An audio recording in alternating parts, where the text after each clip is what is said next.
Life, a miracle in the universe, appeared around 4 billion years ago.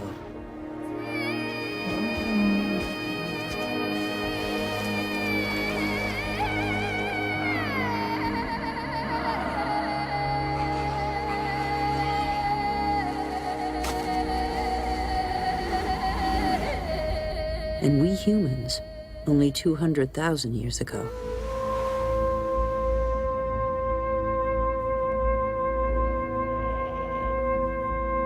Yet we have succeeded in disrupting the balance that is so essential to life.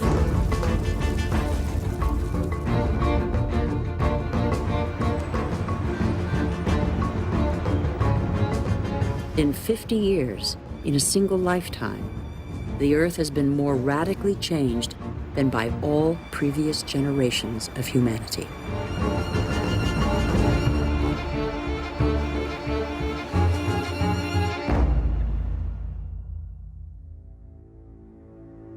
We know that the solutions are there today.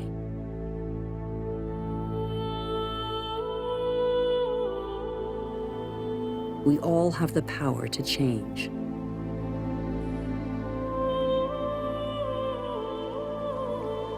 So what are we waiting for?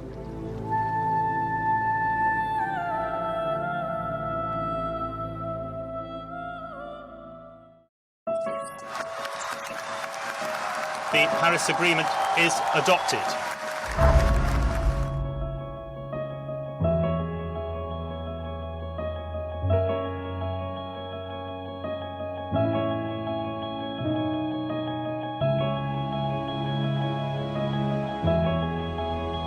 Weather, drought, floods, those are things that we can't turn our back on.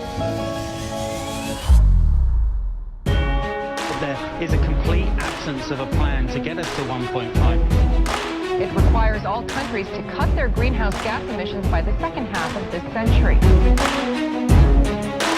When I say indigenous, you say right! Right!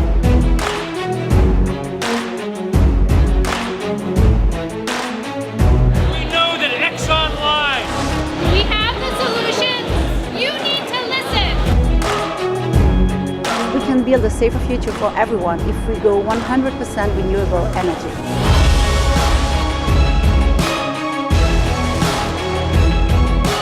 All eyes are on us.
The Earth's atmosphere is a mixture of gases. Some are known as greenhouse gases. That's because they trap heat from the sun and warm the Earth. That's good, because without greenhouse gases, our planet would freeze, and life as most of us know it would be impossible. These greenhouse gases, mainly water vapor and carbon dioxide, naturally cycle between the land and atmosphere and ocean. And over the ages, these greenhouse gases have reached a delicate balance that results in temperatures that we like a lot. It's been that way for thousands of years, until the last 150 years. That's when people began burning fossil fuels. Those fossil fuels, coal, oil, natural gas, contain carbon that's been locked away from the natural cycle for eons. But when we burn them, that carbon joins with oxygen to make carbon dioxide that goes into the atmosphere. It throws the natural balance out of whack. The more carbon dioxide in the atmosphere, the more heat that is trapped, and the warmer it gets. And the warmer it gets, the more the climate changes and the higher the ocean will rise. The more we learn about carbon dioxide and other greenhouse gases, the better we can deal with the changes caused by global warming. Because good planets are hard to find.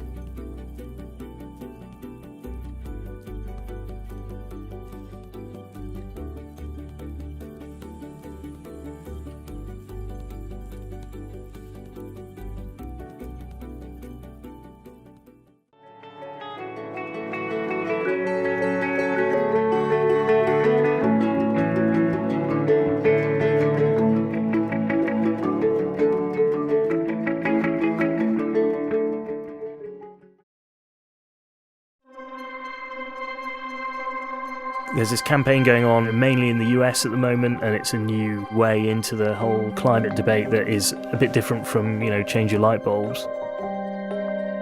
Divestment is a very simple idea. You just take your money away from companies that are involved in extracting fossil fuels. You want your money to be part of the solution and not part of the problem. Divestment is the biggest signal which any individual or company can give to the fossil fuel industry. If you want to do something about climate change, you want those fossil fuel companies to stop burning the reserves they've got, and you want them to behave differently.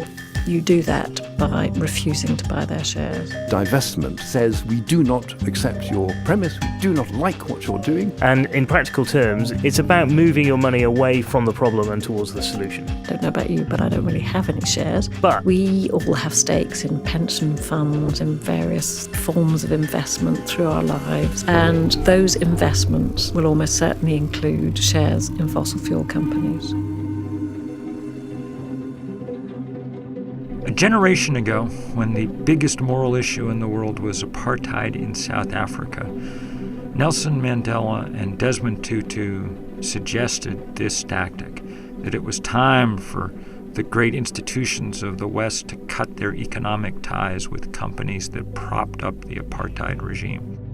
If there's ever going to be any kind of international agreement, it'll only be because our political and business leaders are feeling unrelenting pressure from all over the world.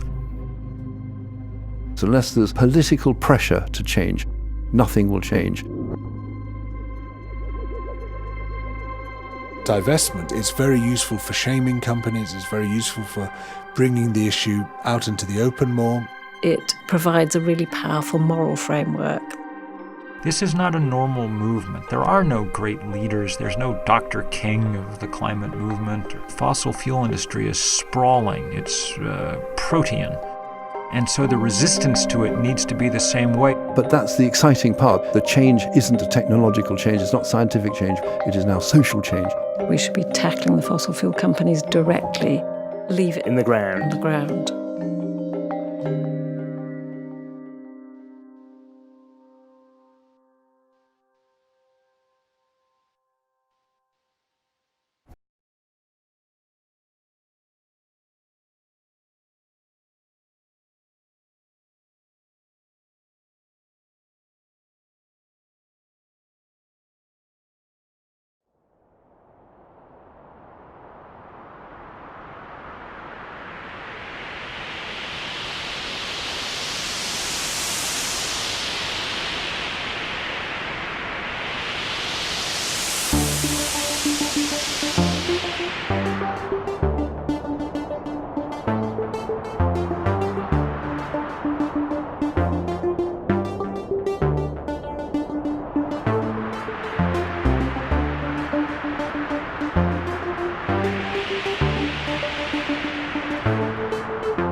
tranquility to Earth.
If I could write anything on a wall about climate change where everyone in the world could see it, I would write about how much it sucks. It sucks that my life is changing, my siblings' life are changing, and their children's life are changing. The whole world's life is changing, and it's not for the best. The writing is on the wall, and it sucks. Climate change is a really big issue that the whole world needs to tackle, but it can also start with you. All you need to do is care. I would say that climate change is, the biggest issue facing humanity, and it's massive and it's encompassing, and it intersects with so many different things, and that I just think we can make a difference, and having hope for the future is really important, and that we can all work together to make a change. And I really like Bill McKibben's statement. He said that if it's wrong to wreck the planet, then it's wrong to profit from that wreckage, and so just keeping that in mind. I believe in taking action for climate justice, because there is no planet B, and complacency is just not an option anymore if we want to be here for the next few generations of humans.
I would say that climate change is pretty scary and it's pretty serious, which is something we all know. But we also know that the world is a really special place and it's pretty amazing, the kinds of things that we take for granted every day that would be lost if we continue to let climate change progress in the way that it's progressing. So we should do something about it. Sweet. So climate change is the greatest threat that has ever faced humanity, but it is also an opportunity for us to create the kind of society that we all talk about and dream about. I would write that climate change is a response to the last century's industrial revolution, and that we need to utilise the technology and the experience that we've had from that to move forward into the next century and utilise all the skills and the options that we have available to save the planet and the remaining species that we do have left before we lose them as well. I'd say oh fuck. I guess you can probably say. I hope that you can edit this all right. I would say that we have the resources and we have the people power to stop climate change destroying humanity as we know it. So not utilising those is a failure of our collective imaginations. Our fight against climate change is a battle over power. But not only the kind of power that runs our cars or keeps our buildings warm. We need to take back the power that the fossil fuel industry has over society. Fossil fuel companies are the wealthiest and most powerful corporations on the planet, and their core business model threatens all of us. For decades, they have corrupted our governments, ravaged our planet, and treated the atmosphere like an open sewer, while the impacts of climate change devastate the people who've done the least to cause the problem. We believe in a sustainable and prosperous future, which is socially just and economically fair. Our mission is to inspire, train, and mobilise people to bring power back to citizens and create a thriving global movement. To put the heat on the fossil fuel industry, drive our leaders to act, and create the climate solutions the world needs. We will confront the power of the fossil fuel industry, dismantling their social licence and stopping their projects on the ground. We will also continue to work locally with communities affected, supporting those responding to climate disasters and working to promote investment towards community-based sustainable initiatives and renewable energy projects. We will keep targeting and pressuring local and national governments to take action on reducing emissions. But we need everybody. No matter where you live, there are ways to plug in. Whether it's joining our campaigns online, organising for climate action in your community, or joining a mass mobilisation to move beyond fossil fuels and to a clean energy future. There's room for everyone in this growing movement. Together, we can create a new kind of power. Join us.